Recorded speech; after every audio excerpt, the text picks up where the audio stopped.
watch this next segment, please. The death of George Floyd, spurring people to action all across this country.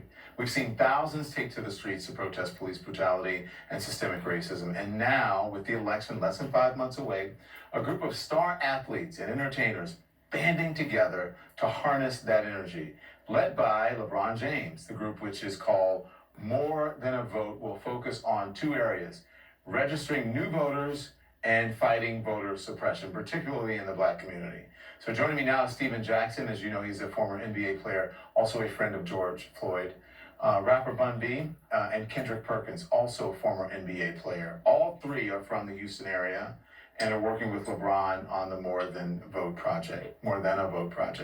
Gentlemen, thank you. I really appreciate you joining us, and especially for what you do and how you're using your platform and harnessing all of this. Kendrick, I'm going to start with you. There's never been an organization like this for you to work with. What is your end goal here? Is it November of 2020? Well, Dom, first of all, I'm a huge supporter of you and your show. But Dom, to be honest, we as African Americans, we're tired and we had enough. We're tired of unarmed African Americans being murdered by police officers. We're tired of unarmed African Americans losing their lives because of the color of their skin.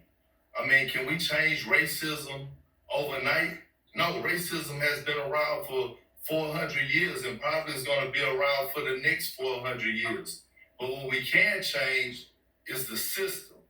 And my brother, one of the most powerful, iconic people in the world, LeBron James, came up with a brilliant master plan, a power plan. And part of that plan was to get popular entertainers with power, popular athletes with power, and to join forces so that we could be powerful together. And with that being said, with all of us joining forces and coming hand to hand, now we have created, a powerful movement, and we called it, More Than a Vote. And More Than a Vote, yes, we're reaching out to the African American community to encourage them to go out and vote. And we're also educating the African American community to bring awareness to to issues and to restrictions that we have been dealing with for over the last however many years. Right. So, this is a special thing, and I think with us all joining together as one is very powerful because, it's a difference between being popular and powerful. Powerful moves the needle. Mm-hmm. And we're just trying to reach out to the African American community and educate them.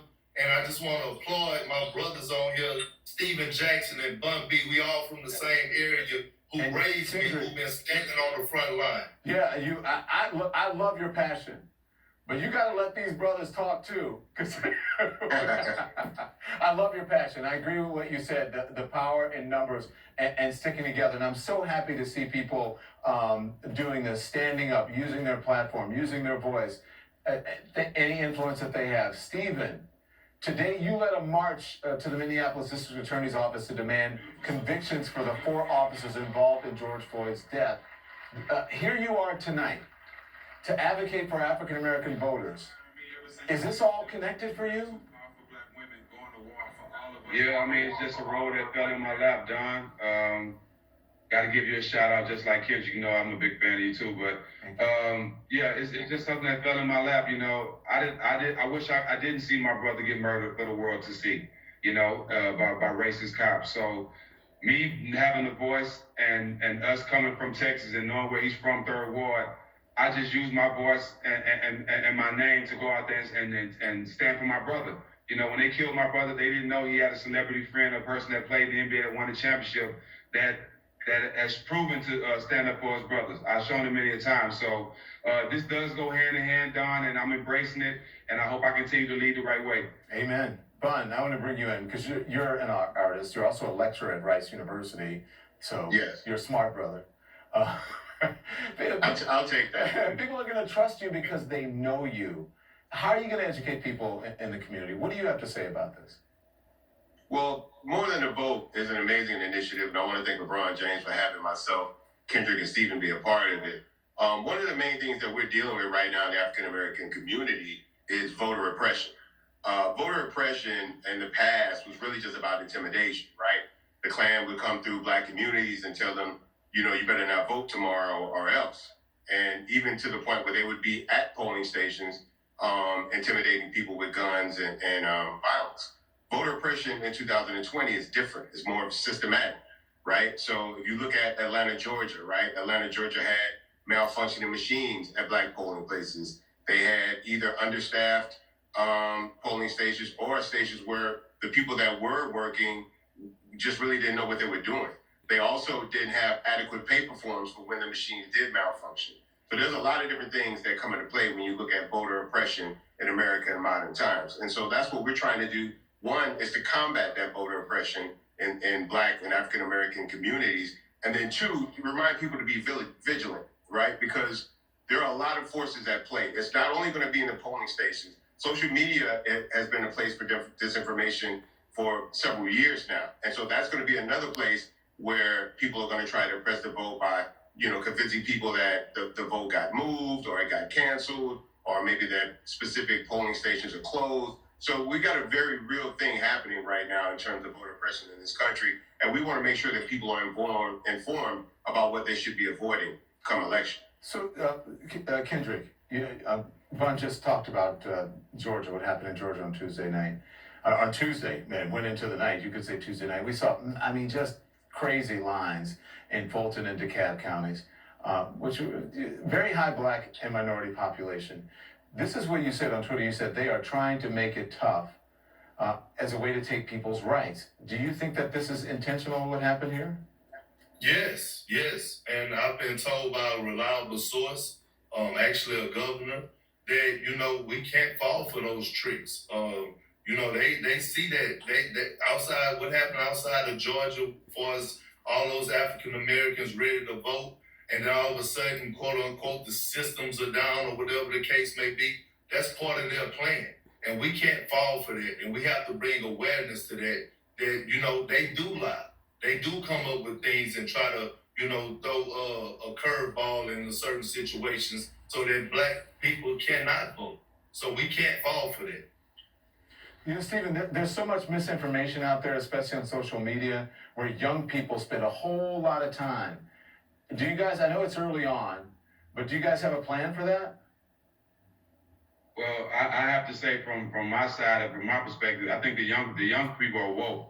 I think a lot of times when all the nonsense was going on during the riots, it was the young people that exploited the people putting bricks and the people trying to get people to tear stuff up that wasn't even with the protest. So I gotta salute the young generation. They're really woke, and it's a big following that's following me, and they really made a lot of noise during this protest. So I gotta give the young generation some applause. They woke. They're really making a statement right now. I got chills when you said that, because I've been saying that all along, is that these young people are out there and they're pulling us into the future. I seriously have chills because this is not about the establishment. This is about young people, and they're saying, we're done. And quite frankly, they are not happy with some of the things that we put up with. People, our generation, people in their 30s, 40s, or 40s and 50s, they think that we didn't move and push hard enough, right? And so I think that if they're going to be the ones to do it, I think they deserve our full support, because they're standing out there, as I said, standing in an abyss. And they need our support. They need to know that we are visible and that we support them, and that the old heads or the old guards, that we have their backs. That's all I'm going to say. I'm not going to preach anymore, but Bun. Yes. Listen. I'm the resident old head. So, yeah. President Trump won the 2016 election because, it raised a thin margin, raised a thin margins in places in Pennsylvania and Michigan, Wisconsin. We know how important swing states are. Will your group make them a focus in this election? Absolutely. If you look at Wisconsin through the primaries, they had levels of oppression in their elections. So we already see what's going on. These are just the primaries, right? These are simply the primaries, and they're already initiating different levels of voter oppression. right? They're testing the water, so to speak. And so we have to be very aware of what we have to look forward to in November. But I have faith in the young people of America. If you look at every civil rights movement throughout history, the young people have always been on the forefront, right? And so it's our job as the old heads, the OGs, whatever you want to call it, to make sure that they have as much information as possible. But if you tell them what they need to do, they will do it. We're seeing it every day in these protests across America and around the world. Young people want to engage, but they do need to be educated and they need to be informed. Because if they're going to get out there and put themselves on the front line, and be active and be involved, we have to make sure that they're as informed and educated as they could possibly be so that they can be in the right position to make the right choices when the time comes. Gentlemen, you're welcome here anytime. Raise your hand if you need to get something out or you have something to say. I applaud you. Thank you very much for what you're doing. It is much appreciated. Be safe. Thank you for the platform, Don. Absolutely. Hey, thanks for having us, Don. Yep.